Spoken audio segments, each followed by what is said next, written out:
You're going to notice as we go through the videos, my number of videos keep changing. And the reason why is because it's important to keep everything in the context, but I want to keep the videos short. So if I feel like that I need to touch on more, I'm going to keep going as we go through the study. But it's important. I'm not going to rush through this so we can miss something. So last time we looked at the questions the disciples asked.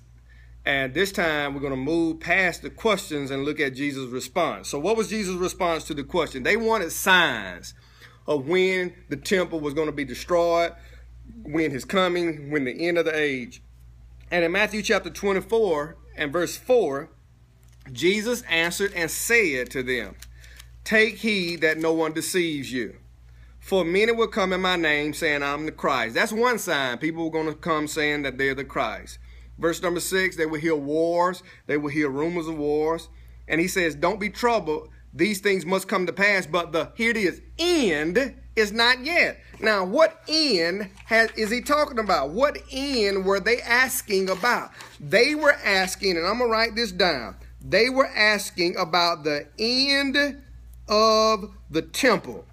The end of the temple. And I'm going to write that down on a piece of paper. End of the temple.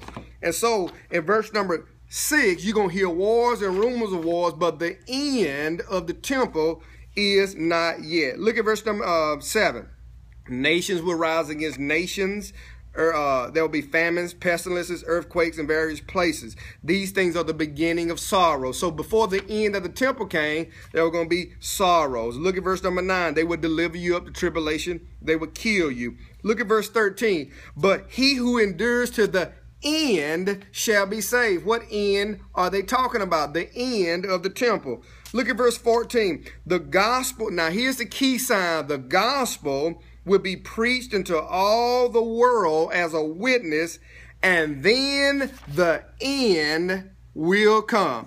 Once the gospel is preached into all the world, the end will come. Now, you're going to say the gospel hasn't been preached yet into all the world. It has been preached. We're going to come back to that. I'm going to come back to that in another video and show you that the gospel has been preached into all the world. But he said the gospel is going to be preached into all the world. Then the end is going to come. Okay, look at verse 15.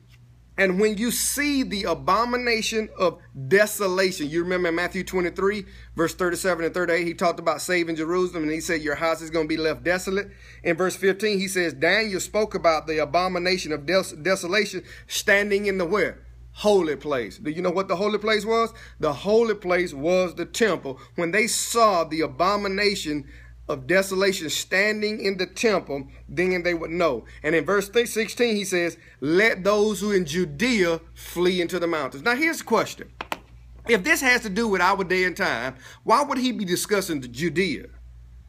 It's not talking about our day and time. The reason he mentions Judea is because Judea was connected to Jerusalem.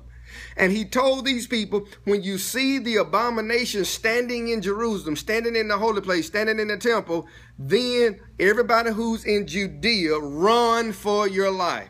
Now, what abomination is he talking about? Turn to Luke chapter 21. You remember Luke 21 is connected with Matthew 24, same story. Turn to Luke 21, and let's look at this in Luke 21. Look at Luke 21, verse 5.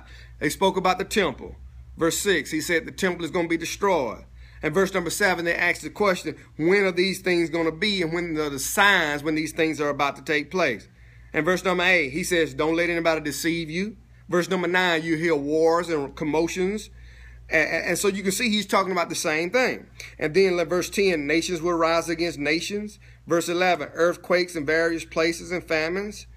So he's talking about the same exact thing. But one of the things Luke mentions that Matthew doesn't mention is what is going to bring about the destruction. Jump down to look at verse 20. When you see Jerusalem surrounded by armies. Now, you remember we talked about the marriage of the Lamb, the marriage of the Son, the parable of the marriage in Matthew chapter 22, and how the marriage was prepared. They sent out an invitation. The people rejected it and killed the servants. And then the king sent out armies to destroy the murderers and their cities. And I told you that was symbolic for Jerusalem and the Jews. In this verse right here, in verse 20, here are the armies. The armies would surround Jerusalem, and Jerusalem's desolation would be near. Verse 21, then those in Judea flee into the mountains. You see, when Jerusalem is surrounded by armies, those of you in Judea run for your life.